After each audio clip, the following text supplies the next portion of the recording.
Good evening, everyone. Now, you will recall from last week's video on the Acts of Thomas, we noticed this very significant statement.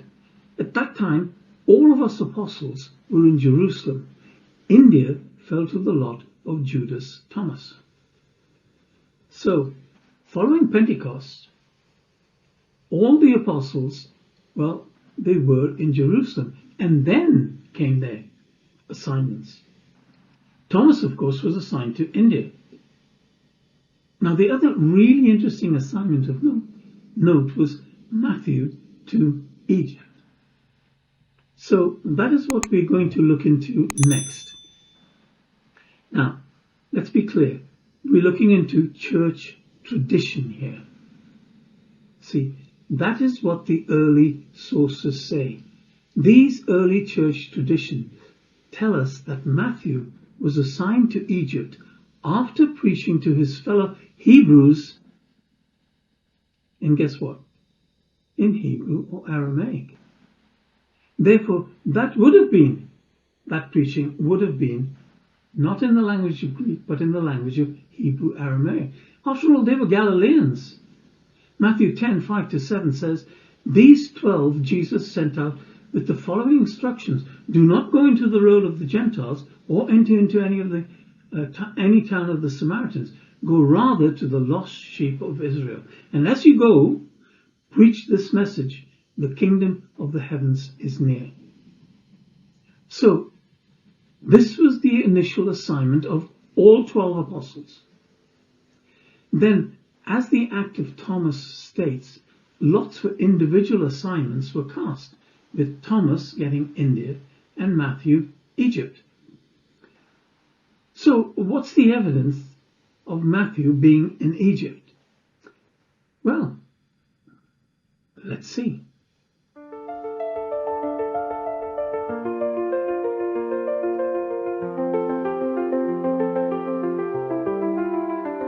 See, Matthew first put the words of Jesus to writing in Hebrew and in the Hebrew and Aramaic tongue for the Jews in Galilee. Later, when he was assigned to Egypt, the scribes had to translate it, and they copied it into Greek, the language of the Roman libraries, commerce, and of course the marketplace. Remember, Egypt, Alexandria, had a large and thriving Jewish population that was Greek-speaking. They had lost their lingua franca, their home religion, their home language. And also Rome stowed only Greek. So Alexandria copied the Greek, and it was that Greek gospel that sailed down the Red Sea to Ethiopia. And centuries later, when Egypt spoke Coptic, and Ethiopians, they wrote in Ge'ez, they translated what they already had. And what they already had was in Greek, Matthew Gospel in Greek. Now, just a little background information on the Coptics. You see, these people were ethnically Egyptian. Before Greek, they spoke and wrote Egyptian using hieroglyphs. However, the ordinary people used abbreviations of these hieroglyphs to communicate with each other, both in speech and in writing. And when the Greeks arrived, the Egyptians started writing their spoken language with Greek letters. And this was around 200 BCE. But of course they hit a problem. See, the Greeks didn't have sounds like SH or KH or F. So they took 7 letters out of the Demotic, that's the language of the people, and added them to the Greek alphabet. And those 7 letters are still in Coptic today. Demotic was, in fact, if you like, the bridge between hieroglyphs and Coptic, with these letters being added into the Greek, 7 of them. So, without these 7 Demotic letters, the Egyptians would not have been able to write all the Egyptian sounds. So the treasure Matthew 13:44, was first hidden in Hebrew. That was the field Matthew knew, the language he spoke, and it was the treasure he found. But as the message was not meant to remain there, it needed to travel. And of course, Matthew 28:19, the command from Jesus, therefore go and make disciples of all nations. And so to Egypt, where it was translated into Greek for the Jews in Alexandria. Then it was carried in Greek and opened in the languages of the nations. So hence we see the Coptic, now these are the ethnic Egyptians and Ethiopians, both claiming Matthew as their apostle, even to this very day. Now, do you see a parallel with Thomas in India? See, the communities are the evidence of the spread, just as Jesus had directed them. So, what about Ethiopia? This country was, it was not part of the Roman Empire. It was an independent nation. However, they did have very good trading relations with the Romans, being, of course, on the Roman Red Sea route down into the Arabian Sea and further east. So, with such close relations with Rome, they became influenced by the Christianity of Rome and eventually adopted it as their own religion. And so we find in Luke Acts chapter 8 and verses 26 to 39, where he recounts of the Ethiopian official who becomes a Jewish proselyte, and the Ethiopians have their own denominations with their own expanded Bible canon. Now, most of the Bibles, they have 66 books, but the Catholic Bible has 73, and Ethiopian Bible has 81. So, what's going on here? Well, you see, when the Christian world really got cut off from Ethiopia around 600 plus AD, now this was as a result of the ensuing Islamic conquest, Ethiopia was never fully conquered. But the connection to the rest of the Christian world got cut off around that time. So their isolation was really a big reason why they kept their own canon of 81 books. See, they continued using gears instead of switching to Greek or Latin. And books like First Enoch survived because they weren't part of the debates that were happening between Rome and Constantinople. That's history we can go to later. So Ethiopia never really added books. They just never really lost them. And Jude chapter 1 and verse 14 in our Bibles today, our own Bibles today, quotes directly from First Enoch of the Ethiopian Bible.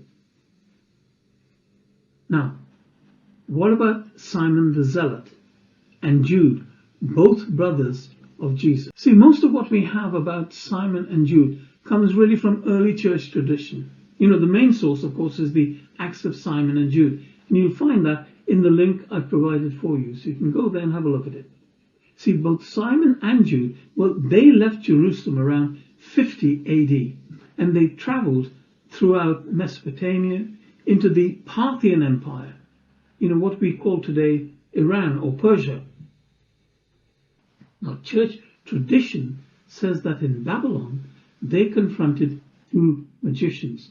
And the people saw it and were so impressed, and thousands of them became believers. Now, later in the city of Suania, they were brought to the palace of the king, whose sons were sick. Now, they prayed, and the boys were healed. And the king, as a result, he became a believer. So the gospel had now reached the court, and a church was established there. However, there was a cost. See, the priests of the sun god were furious that their temples were being empty. And around 65 AD, they influenced the authorities and really had them both killed. Simon being sawn in half and Jude being beaten to death with a club. See, they died together, like they lived together. But the church they established did not die with them, because by 280 AD, just 200 years later, Persia had Christian bishops at the Council of Nicaea, and they remembered the ones who planted their churches. Of course, Simon and Jude, well, they weren't the only ones out east. As we've already shown, Thomas had sailed to India in around 52 AD, and he planted 7 churches there, along the sort of coast of Kerala, and those churches, well, they're still there today. So the gospel did not stop at the Roman border. It went to the ends of the earth, just as Jesus had directed. So once again, what we observe is not simply legend, and there may be legend attached to it, but actual communities that they formed. And these communities remember them. And that is really the strongest evidence we have of anyone's presence in any community, don't we? It's what they leave behind. So these apostles, you probably never have heard of, established churches in Persia by 65 AD, with a feast day for both Simon and Jude on October the 28th. Now, next comes Bartholomew, that we're going to look into. And really, he fits perfectly into the East of Rome story too. See, in early tradition, he is linked a lot with Thomas in India. Both Eusebius and Jerome say that Bartholomew preached in India and left behind a Hebrew copy of Matthew.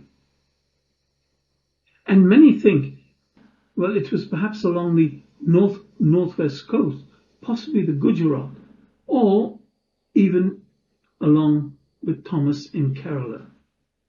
However, the Armenian church tradition is really strongest here. You see, they call him the illuminator of Armenia, along with Jude and Matthias. He preached to both Jews and Gentiles, and is known for translating and bringing the Gospel of Matthew to India. Now, the most consistent tradition is that he was martyred in Albanopolis, Armenia. He was flayed alive and beheaded sometime between 60 and 70 AD by this king Astyages. And he was killed for converting the king's brother. And to this day, the Armenian church traces itself back to Bartholomew and Jude as its founders. Now that is 2,000 years of continuous church.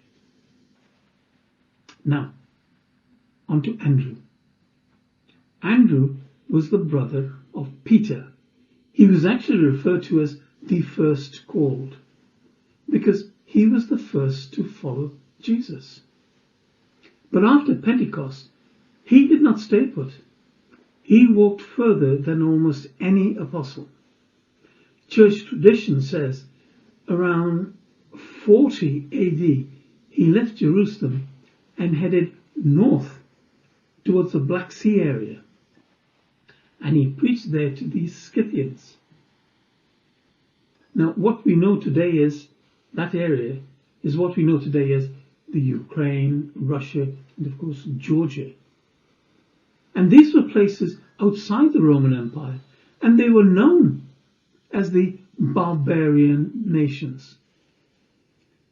He then travelled through Asia Minor and into Thrace, and finally came to Greece. Now, in the city of Patras, Greece, he preached, he healed the sick, and converted thousands into believers. However, the governor of Patras, well, he didn't like it, and he had Andrew arrested. He ordered him to worship Roman gods. Naturally, of course, Andrew refused to do so. And around 60 AD, he ordered him to be crucified. But not on a normal cross. No. This was on an X-shaped cross. and tradition says he actually hung there for 2 days, still teaching the crowds below. His legacy with the people he preached to and worked with really provides the evidence of the essential truth of his travels and preaching. He became the patron saint of, Scotland, just north of England, Russia, Ukraine, and Greece. The Church of Constantinople traces itself back to him, and to this day Orthodox Christians call him the founder of the church in the north. Philip is the next one.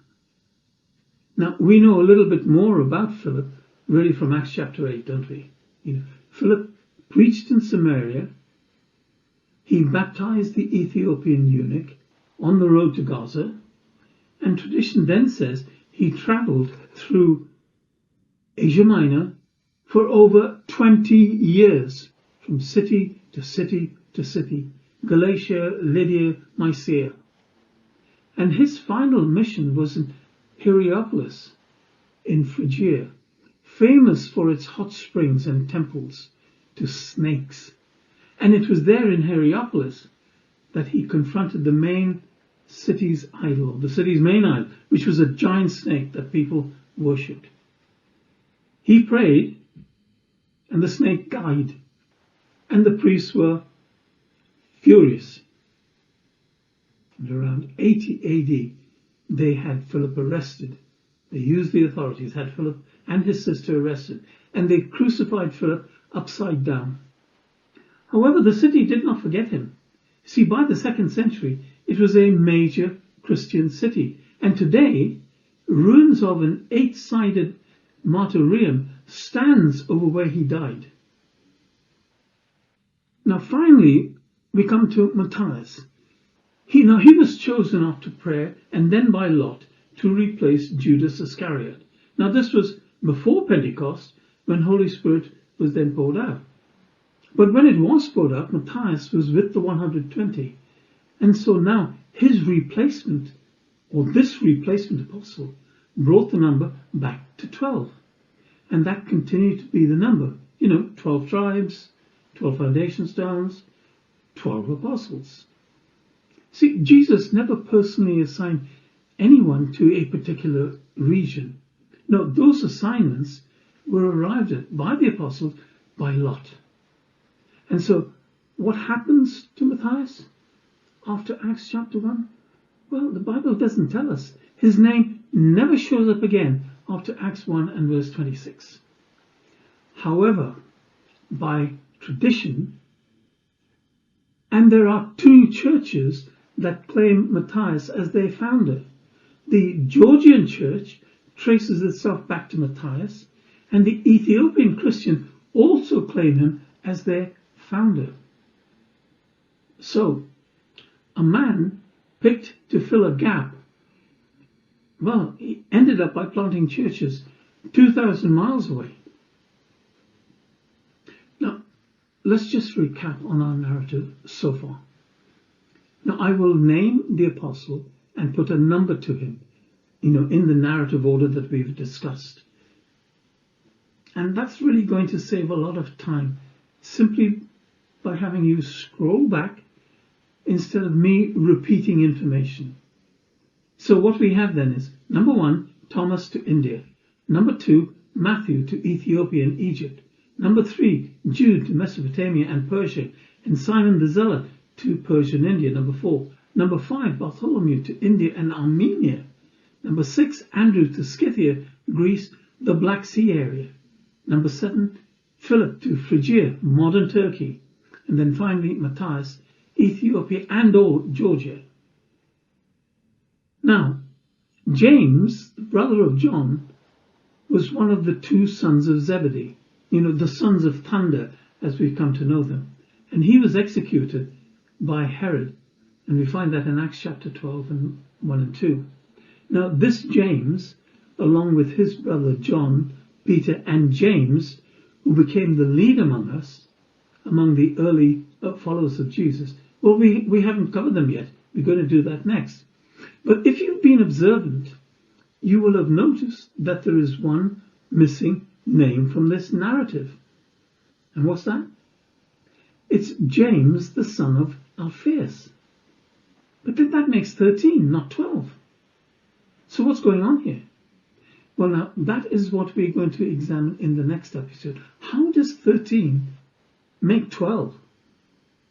So the title of next week's video will be Series 10, that's S10, Episode 2. James the Just led the church, but was not an apostle. Why? So, thank you once again for watching, and see you next time.